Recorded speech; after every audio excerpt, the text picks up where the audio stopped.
jahiliyah, penyembah Lata, Uzza, Manat, Hubal, Jibti dan Taghut, tapi memuliakan. Maka disambut Nabi Muhammad oleh orang kota Al-Madinah Al-Munawwarah.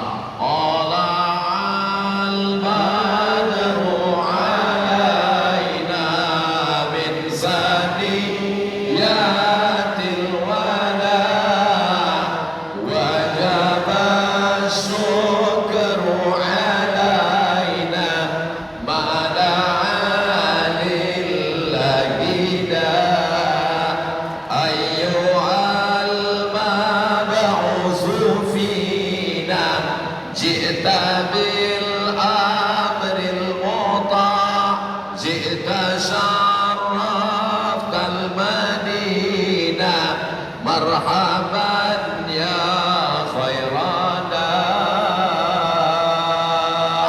Enaknya baca syair marhaban itu rame-rame, jadi kalau ada yang gak hafal gak ketahuan. Kalau sendirian ketahuan, kalau rame-rame tinggal gerak-gerakkan aja mulut. Pas ditanya orang, kau hafal? Tadi kok kelihatannya hafal? Itu namanya marhaban lip sync. Jamaah yang dimuliakan Allah SWT, inna a'tainaka Kautsar.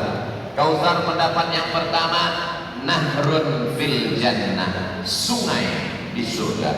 Di surga itu ada sungai namanya Sungai Al-Kautsar, dan kita akan minum di sungai itu. Yang kedua disebut dengan telaga.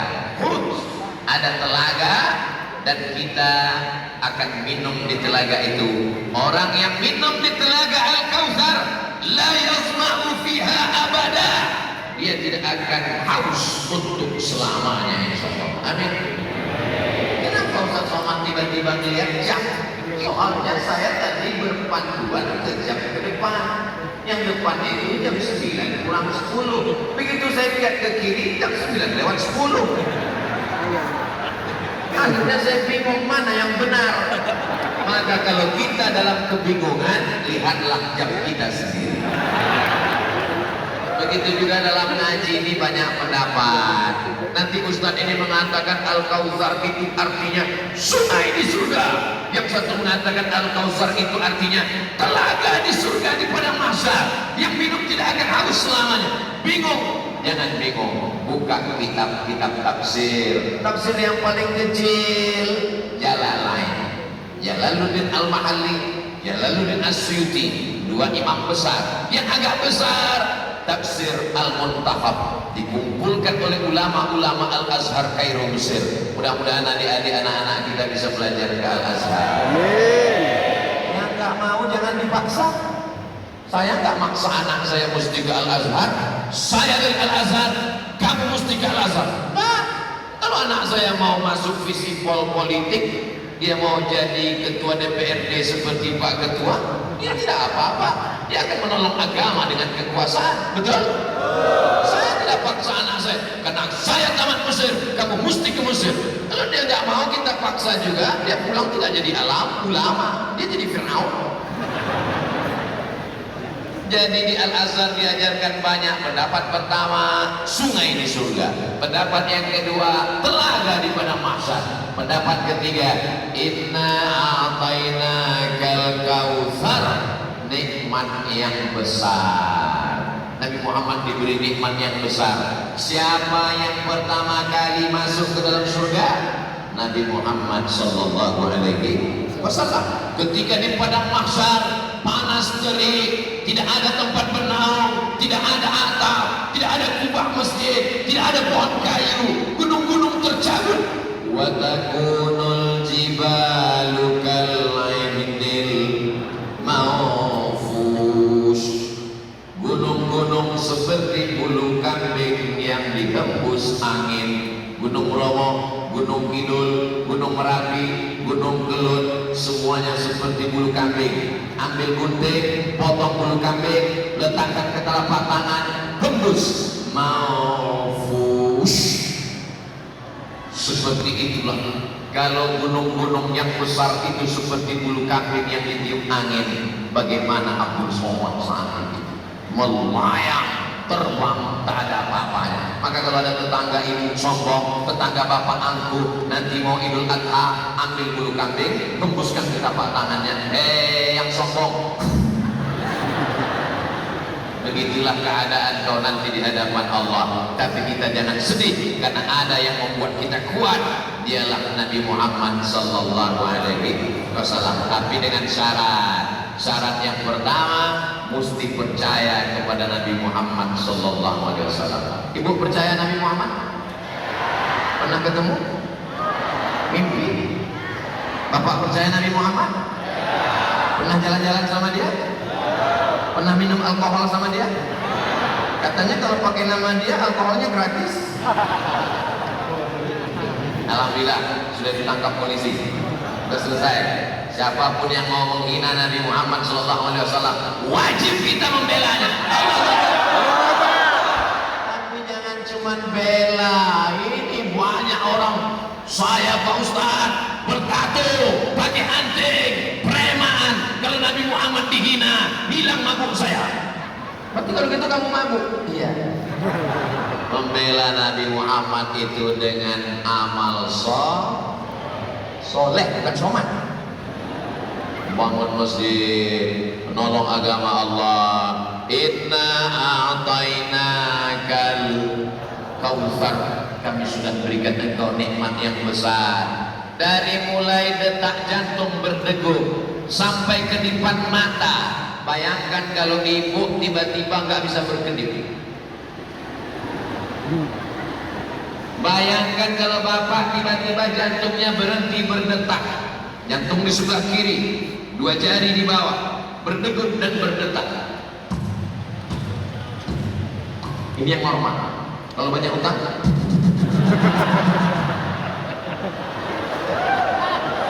mudah-mudahan kita dilepaskan dari utang piutang. Banyak sekali yang utang. Ustadz Somad, di rumah saya itu nggak ada yang lunas Ustadz. Rumah utang, mobil utang, motor utang, ceret utang, rantang utang, kulkas utang. Satu-satunya yang lunas cuma istri saya. Itu pun karena Pak Kua mensyaratkan mesti tunai. Aku nikahkan engkau dengan anakku dengan perangkat alat sholat dan kitab suci Al-Quran. Kredit nggak boleh, mesti tunai. Maka nikmat besar ini mesti kita syukuri. Nikmat kaki, bawa ke Masjid Al-Kautsar. Nikmat mata, pakai untuk membaca Al-Quran. Nikmat telinga, pakai untuk mendengar tausiah. Nikmat tangan, pakai untuk mengusap kepala anak yatim. Tangan akan bersaksi, ini pernah mengusap kepala anak yatim. Semakin lebat rambut anak yatim, semakin banyak pahalanya. Akhirnya anak yatim yang gundul gak ada yang usap. Itu kan begitu maknanya, bahwa kita sudah berbuat baik, balas kebaikan Allah. Kalau kau sanggup membalasnya dengan bangun masjid Al-Kautsar. Kalau kau sanggup membalasnya dengan bersedekah, pakai untuk sedekah. Tapi kalau kau belum sanggup membalas, maka balaslah dengan tasbih, tahmid, takbir, tahlil, hauqalah. Subhanallah walhamdulillah wa la ilaha illallah wallahu akbar wa la haula wa la quwwata illa billahil aliyyil azim. Daripada caci maki sumpah serapah, mau berangkat dari rumah terlambat, sampai di traffic light lampu merah, klakson gak berhenti-berhenti, marah ngamuk, bapak di lampunya kok merah? Namanya lampu merah, warnanya merah. Kalau mau berubah hijau berarti rubah namanya lampu tetap merah. Memangnya kalau kita marah-marah lampu merah berubah jadi hijau? Tidak. Coba kalau kita lagi stres, lagi marah, lagi ngamuk, bertasbih Subhanallah walhamdulillah wa la ilaha illallah wallahu akbar wa la haula wa la quwwata illa billahil aliyyil azim. Begitu juga ibu, bapak pulang gak bawa uang, ngamuk, memang langsung datang uang kan? Tidak, begitu saja. Abang, apa apa kita masak siang ini? Enggak ada. Langsung subhanallah walhamdulillah wala ilah. Begitu juga nanti pas dia nanya, gimana bro? Sudah masak? Kata ibu, apa yang mau dimasak? Lalu dia pun balas subhanallah satu-satu. Jamaah yang dimuliakan Allah Subhanahu wa taala, ala bizikrillah, dengan banyak berzikir mengingat Allah, tatmainnul qulub, maka hati akan menjadi tenang. Kalau ada jamaah yang tertidur, saya belum pernah ngamuk marah. Itu jamaah kenapa dibiarkan tidur? Kenapa dibiarkan nyender di tiang? Kenapa dibiarkan bersandar di dinding? Belum pernah dalam sejarah Abdul Somad marah-marah ceramah karena jamaah tertidur. Kenapa? Karena kalau ada jamaah tertidur itu berarti hatinya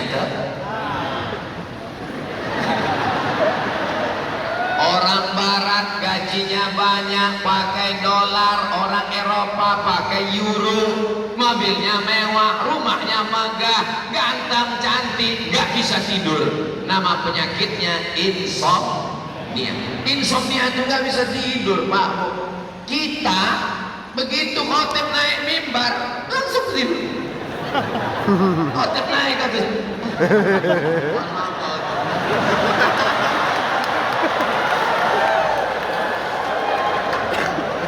Begitulah orang Islam ini luar biasa. Orang Jepang pakai mobil mewah, mahal, kopi diletakkan gak tumpah, jalannya bersih, rata, tapi gak bisa tidur, stres, depresi. Akhirnya ngambil samurai, ditusukkan ke jantung, harakiri, mati, bunuh diri. Orang Islam di Indonesia naik angkot, gak pakai AC, jalannya belum diaspal, ketiduran sampai lewat rumah. Menunjukkan hatinya tenang, banyak-banyak berzikir. Jamaah yang dimuliakan Allah Subhanahu wa taala, ini yang hadir ini semuanya hatinya tenang, insyaallah. Oh enggak kok, saya gelisah. Kenapa kamu gelisah? Kira-kira ceramah ini berakhirnya kapan ya? Berarti kamu gak kenal Ustaz Somad. Kalau Ustaz lain, dia gelisah karena gak tahu selesainya kapan. Kalau Ustaz Somad insya Allah 60 menit, jangan kemana-mana, akan selesai. Jamaah yang dimuliakan Allah Subhanahu wa taala, setelah 60 menit jangan pulang karena akan ada lelang. Tadi yang mau dilelang itu satu sorban, bertambah sorban 2, tapi pemberian dari Pak Ketua DPRD nggak boleh dilelang kecuali kalau beliau izin. Yang hanya dilelang ini cuma 3 sorban, peci, sama bros tulisan UAS, ujian akhir semester. Tapi hasil lelangnya bukan untuk bangun pesantren Abdul Somad di Pekanbaru Riau. Duitnya bukan mau dibawa pulang, mau bangun masjid untuk masjid yang akan dibangun, namanya Masjid Al-Khansa, yang dibangun oleh Majelis Taklim ibu-ibu yang ada di Kendari, Sulawesi Tenggara, sehingga Abdul Somad nanti datang tahun depan dalam rangka peresmian Masjid Al-Khansa. Terus kalau masjidnya nggak ada, kok saya nggak datang-datang. Jamaah yang dimuliakan Allah Subhanahu wa taala, inna a'tainakal kautsar. Bagaimana cara membalasnya? 2, fasholli li rabbika. Pertama, banyak-banyak sholat. Fasholli, sholat. Bangun malam, sholat sunat wudu. Habis itu sholat sunat taubat. Habis itu sholat sunat tahajud. Habis itu sholat sunat hajat. Habis itu sholat sunat witir. Habis itu tunggu azan subuh. Assalatu wassalamu alaika ya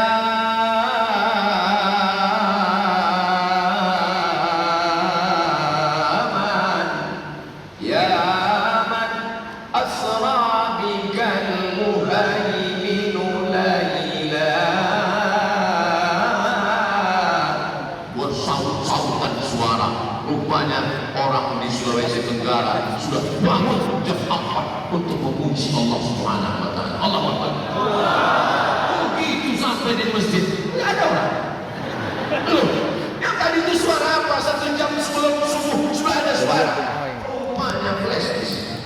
Kita khawatirkan nanti banyak flash disk masuk surga. Tapi itu tidak terjadi di Kendari. Itu terjadi di daerah lain yang tepatnya tidak boleh disebutkan, menjaga kode etik jurnalistik. Adapun di Kendari, begitu tadi saya sampai ke masjid, nama masjidnya Fastabiqul Khairat, jamaah sudah melimpah ruah sampai bingung mau sholat di mana. Begitulah rupanya. Kenapa jamaahnya banyak sekali sampai gabungan? Masjidnya kekecilan. Jamaah yang dimuliakan Allah Subhanahu wa taala. Maka fasalli sholat. Ibu punya suami pejabat, amin. Orang kaya, amin. Tanahnya sejauh mata memandang, amin. Orangnya ganteng, amin. Tapi nggak sholat. Mau? Ustaz Somad, saya sangka dulu kalau nikah sama dia saya akan bahagia. Dia datang minang saya pakai mobil, orangnya ganteng, duitnya banyak, pejabat. Rupanya Pak Ustaz dia nggak sholat. Gimana rasanya? Kok rasa tidur dengan babi hutan?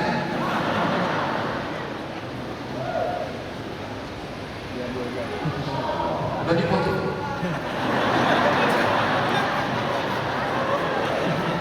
Kata Pak Ketua DPRD, saya kasih tisu dan 2 jam. Jamaahnya tahan, saya nggak kuat. Tidak ada kebahagiaan kecuali melihat suami pakai baju koko, pakai sarung pergi ke masjid. Betul bu? Suara tulus seorang ibu rumah tangga yang suaminya nggak pernah sholat. Tidak ada kebahagiaan seorang suami melainkan melihat istrinya pakai jilbab, pakai hijab, pakai mukena. Ketika ditanya, Dinda buah hati pelayan jiwa, jangan pergi lama-lama ya, setengah nafas tuh hilang. Kamu kemana? Mau sholat. Begitulah kebahagiaan. Tidak ada kebahagiaan seorang ibu, tidak ada kebahagiaan seorang ayah, melainkan mendengar anak di samping kamar tengah malam sholat. Bismillahirrahmanirrahim. Ar-Rahman 'allamal Qur'an, khalaqal insan, 'allamahul bayan. Apa kata ibu? Tengok tuh Pak, anak kita pulang liburan dari pesantren, dia sholat tahajud, umurnya baru 13 tahun sudah hafal juz 30. Papa dan sejak kita nikah gak pernah sholat. Sholat cuma 2 kali Idul Fitri, Idul Adha, itu membawa kupon mau ambil daging kurban. Itu pun tidak ada di Kendari. Di tempat jauh, tadi mana saya sudah lupa. Begitu indahnya akhirnya si ibu dengan bapak berkata, kalau gitu mari kita intip anak kita yang sedang sholat tahajud. Mari kita lihat. Begitu dibuka pintu kamar, rupanya TV belum mati. Anak sedang. Ternyata Pak, buah tidak jauh jatuh dari pohon. Itu pasti anak kamu asli Pak, gak perlu kita DNA. Jamaah yang dimuliakan Allah Subhanahu wa taala. Salat, salat, salat. Cari menantu, salat. Cari suami, salat. Cari istri, salat. Cari pemimpin, salat. Jangan pilih orang yang tak salat. Salatnya dari dulu sampai sekarang. Banyak juga salat mendadak tiba-tiba salat. Jamaah yang dimuliakan Allah Subhanahu wa taala. Orang yang tidak salat, man taraka salata muta'ammidan, siapa yang meninggalkan salat secara sengaja, faqad kafara jihara, kafirlah dia secara nyata. Maka jangan sampai meninggalkan salat. Mudah-mudahan suami-suami yang belum salat dibukakan pintu hidayah jadi salat. Istri-istri yang belum salat mudah-mudahan menjadi salat. Ustaz Somad, tolong doakan suami saya nggak salat. Loh, kok bisa nikah dengan ibu? Kok ibu pilih dia? Saya juga dulu nggak sholat. Berarti kalian sama? Iya, berarti sama, makanya jodoh. Tapi saya sudah dengar ceramah Pak Ustadz, saya takut mati Pak Ustadz, saya mau suami saya sholat Pak Ustadz. Panggil wali, ibu punya wali 6, tapi katanya wali 9, itu wali Songo. Ayah, kakek, abang, adik, abang ayah, adik ayah. 6 orang memanggil suami. Setan. Dulu kau datang meminang anak kami, adik kami, ponakan kami, cucu kami, kau pakai peci, kau pakai baju koko, seakan-akan kau orang yang sholat. Tapi ternyata sekarang sudah anak 3 kau tak sholat. Kalau kebetulan ada di antara 6 walimu itu yang polisi dan tentara, maka cabut pistol, letakkan di atas meja. Gak perlu ditembakkan, hanya untuk nakut-nakuti dia saja. Akhirnya dia pun takut. Saya akan sholat, Pak. Alhamdulillah Ustaz sholat. Suami sekarang sudah sholat. Sholat apa, Bu? Sholat Jumat.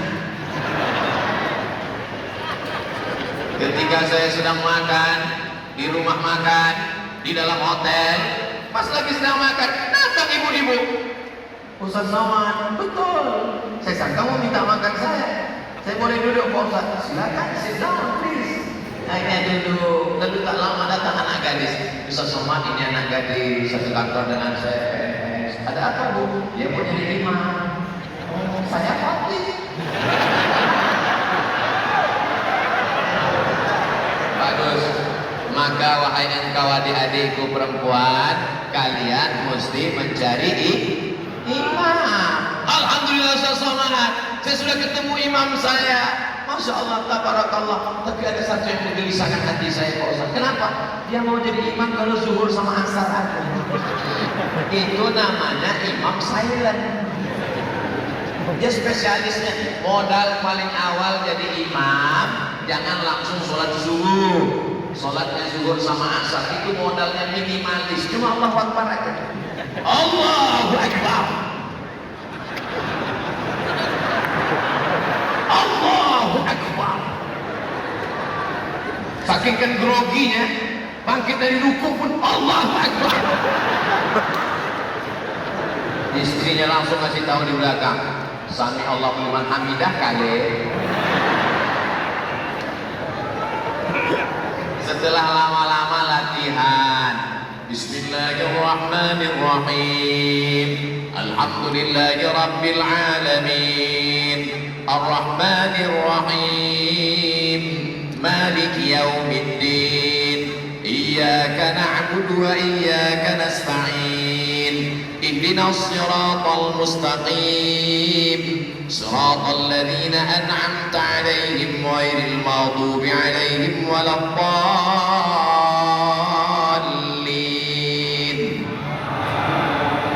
Bismillahirrahmanirrahim.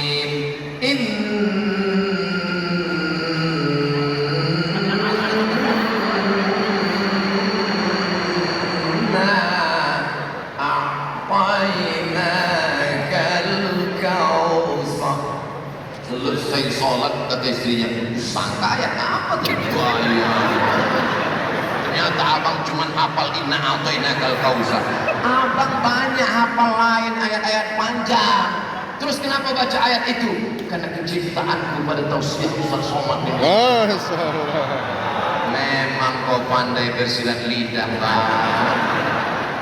Jamaah yang dimuliakan Allah Subhanahu wa taala.